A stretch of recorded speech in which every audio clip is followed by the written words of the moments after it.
Pemirsa, Dinas Pariwisata Dispar Kabupaten Tabanan mencatat angka kunjungan wisatawan yang datang ke daya tarik wisata DTW total mencapai 2.630.015 orang selama Januari hingga September 2024. Kedatangan didominasi oleh wisatawan Nusantara atau domestik dengan capaian 1.448.873 orang, sedangkan kedatangan wisatawan mancanegara sebesar 1.181.142 orang. Yang menjadi salah satu daya tarik utama Tanah Lot.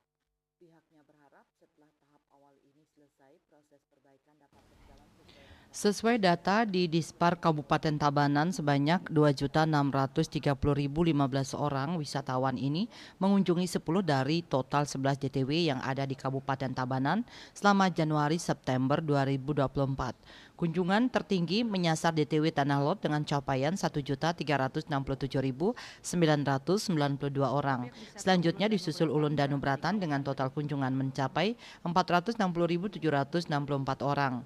Kebun Raya Eka Karya 403.319, DTW Jatiluwih sebesar 325.379 orang.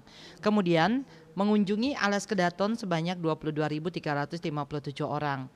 Areal Pura Batu Karu 17.611 orang, TPB Margarana 14.167 orang, Air Panas Penatahan 12.949 orang, Taman Kupu-Kupu Lestari sebanyak 5.475 orang, dan Hutan Mekori sebanyak 2 orang.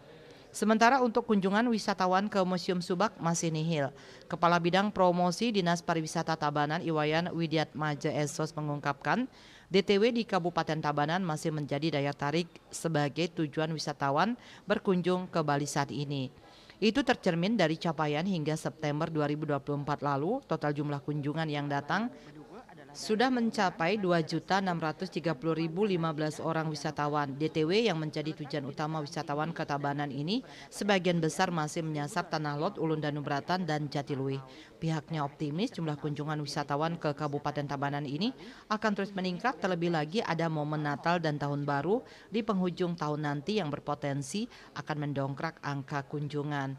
Sehingga target kunjungan wisatawan di Kabupaten Tabanan sebesar 4.166.081 orang pada tahun 2024 ini bisa tercapai pada akhir tahun nanti. Manik Bisnis Bali melaporkan.